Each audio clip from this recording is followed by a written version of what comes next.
मथुरा शैली। कुषाण काल में उत्तरी भारत में मथुरा मूर्तिकला का एक बहुत बड़ा केंद्र रहा, जहां सहस्त्रों मूर्तिकारों ने बड़ी संख्या में मूर्तियां बनाई।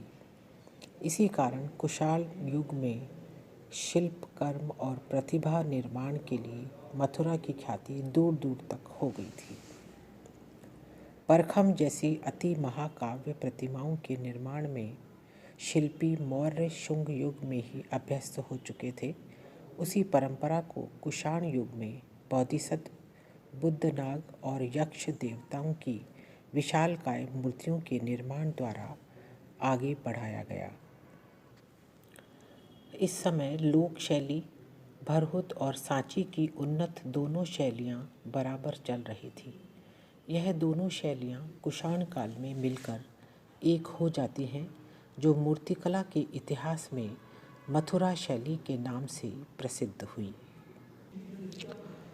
पूर्व कुषाण काल से लेकर गुप्त काल तक की सभी मथुरा मूर्तियां सीकर तथा भरतपुर की खदानों से निकलने वाले लाल बलुए पत्थर से निर्मित की गई हैं।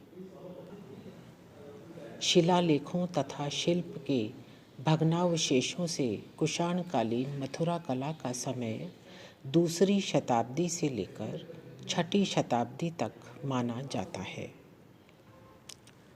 मथुरा की कला में विभिन्न संस्कृतियों का समन्वय भी हुआ, जिसमें भारतीय कला की धार्मिकता, ईरानी कला का बाह्य सौंदर्य तथा यूनानी मानवीय शरीर का सानुपातिक आकर्षण, इन तीनों के योग से मथुरा कला की चारुता अभूतपूर्व रही है। इस युग में कला का कार्य क्षेत्र विस्तृत था, अतः मथुरा इस युग की कला का मुख्य केंद्र बन गया।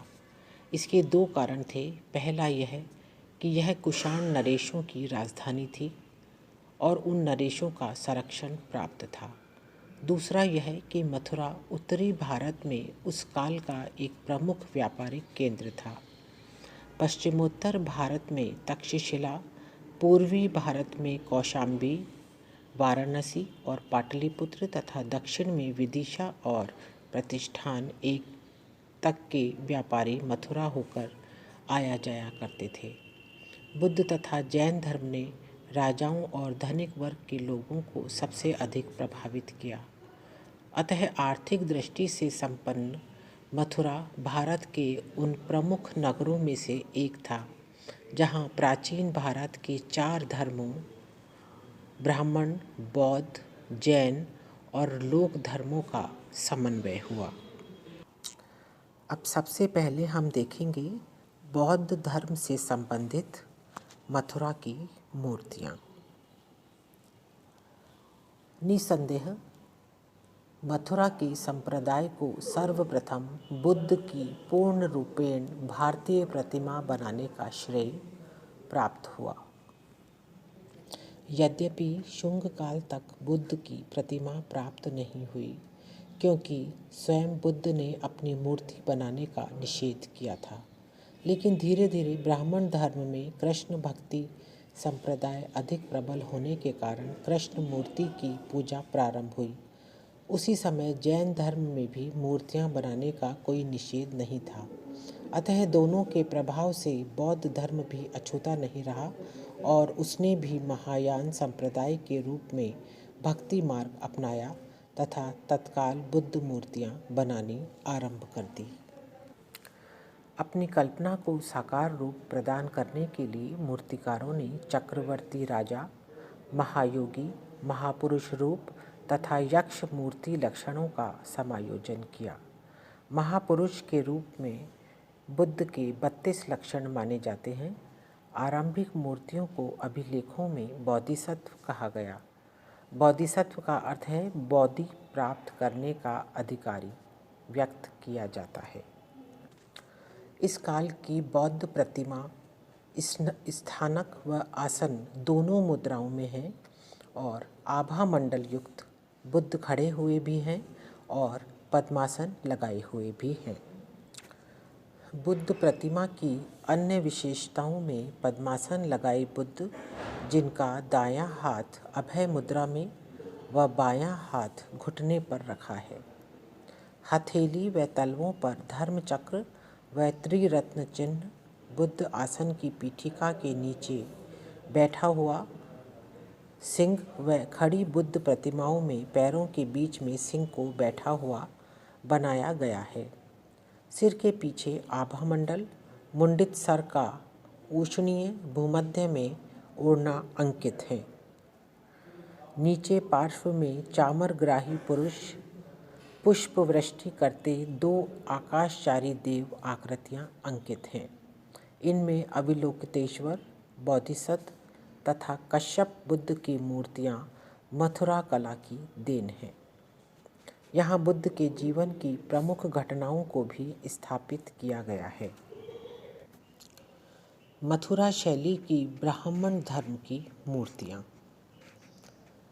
मथुरा शैली में ब्राह्मण धर्म में हिंदू धर्म की अनेक देवी देवताओं की मूर्तियों की कल्पना की गई है, जिसमें पूर्व ज्ञात सिंह, सूर्य, लक्ष्मी, कार्तिक, गणपति, विष्णु, इंद्र, कामदेव, सरस्वती, दुर्गा, मातृकाओं आदि की अनेक मूर्तियां मथुरा शैली में निर्मित हैं। शिव अपने विभिन्न रूपों में व्यक्त हुए हैं। यहाँ पशुपति धर्म का प्रसिद्ध केंद्र होने के कारण लिंगार्चना पर विशेष बल दिया गया है। यहाँ लिंग सादे होने के साथ साथ एक मुखी व पंचमुखी हैं। मानव रूप में शिव अपने वाहन नंदी के साथ उपस्थित हैं। कार्तिकेय मूर्ति शिल्प में द्विभुजी रूप में उपस्थित हैं। इनका दायां हाथ अभय मुद्रा में तथा बायां हाथ में शक्ति धारण किए हुए हैं। सूर्य को 2 अश्वों वाले रथ, 4 अश्व वाले रथ व 7 अश्व वाले रथ के ऊपर सवार दिखाया गया है। इंद्र को ब्राह्मण, बौद्ध एवं जैन तीनों धर्मों में स्थान दिया गया है। देवी मूर्तियों में सर्वाधिक उल्लेखनीय व लोकप्रिय महिषामर्दिनी व सिंह वाहिनी है। इन्हें चतुर्भुजी रूप में दर्शाया गया है। लक्ष्मी को कमलासन या लता के मध्य दर्शाया गया है। यक्ष और नाग की अनेक मूर्तियां भी मथुरा से प्राप्त हुई हैं। यक्ष पूजा ने कुबेर का रूप धारण कर रखा है। अब हम देखेंगे मथुरा शैली की जैन धर्म से संबंधित मूर्तियां। जैन मूर्तियों में तीर्थंकरों की मूर्तियां, आयागपट, जिनों के जीवन से संबंधित दृश्य व कुछ अन्य मूर्तियां हैं। मथुरा से ज्ञात आयागपट शुंग कुषाण काल की देन है। इसमें 2 तलों में बने स्तूप के पार्श्व में दिगंबर मुनि, सुपर्ण और शाल भंजिकाएं बनी हैं।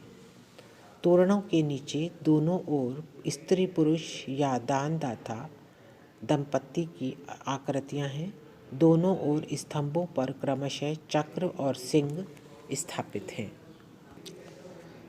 यहाँ स्वतंत्र तीर्थंकर मूर्तियाँ 2 प्रकार की हैं, एकाकी रूप और सर्वतोभद्रिका या चतुर्बिंब रूप। इन्हें या तो कायोत्सर्ग मुद्रा में स्थानक के रूप में दिखाया गया है या ध्यान मुद्रा में आसीन रूप में। इस काल की मूर्ति कला में ऋषभनाथ, संभवनाथ, मुनि, सुव्रत, नेमिनाथ, पार्श्वनाथ तथा महावीर की मूर्तियां पहचानी जा चुकी हैं। अब है मथुरा शैली की लौकिक कला के बारे में। मथुरा शैली में लौकिक सौंदर्य का सुंदर और औचित्यपूर्ण सामंजस्य दिखाई देता है। एक स्तूप के चारों ओर लगी वेदिका के खड़े स्तंभों में गहरे उभार में बनाई गई कुछ यक्षियों तथा स्त्रियों की आकृतियां इस संबंध में उल्लेखनीय हैं। इन स्त्री आकृतियों की उत्तेजनापूर्ण इंद्रियता और उन्माद से पूर्ण आकृति किसी भी प्राचीन कला संप्रदाय की आकृतियों से मेल नहीं खाती। उनकी मादक आकृति और रमणीय शरीर के सौंदर्य तथा आनंदों का स्पष्ट चित्रण प्राचीन काल से चली आ रही उस प्रवृत्ति की चरम सीमा है। ये आकृतियाँ आभरणों से लदी हुई है। उनका शरीर रचना पूर्णतः भारतीय सौंदर्य शास्त्रीय विचारों के अनुरूप है। इन यक्षी आकृतियों का चित्रण केवल शांत रूप से त्रिभंग में खड़े हुए ही नहीं किया गया है, बहुधा उन्हें किसी पक्षी, वृक्ष, पुष्य आदि की संगति में क्रियाशील दिखाया गया है। कहीं वे पक्षियों का पिंजरा लिए तोते या मैना से बात कर रही हैं, कहीं भी पीठ पर गिरते हुए किसी पहाड़ी झरने के नीचे स्नान कर रही हैं, कहीं किसी शाल वृक्ष का आलिंगन करके उसे पुष्पित कर रही हैं और कहीं अपने श्रृंगार के लिए कदम्ब के पुष्पों का अवचयन कर रही हैं। इनके रूप में इतनी मादकता और शरारत भरी चितवन में इतना आकर्षण है कि वे मनुष्यों का ही नहीं, देवताओं तक का जी चुराने में समर्थ हैं। मथुरा शैली में तत्कालीन समाज की धार्मिक और लौकिक दोनों ही प्रवृत्तियों को इसने व्यक्त किया है। इस दृष्टि से प्राचीन मथुरा संप्रदाय भारतीय कला का सर्वोत्कृष्ट प्रतिनिधि कहा जा सकता है।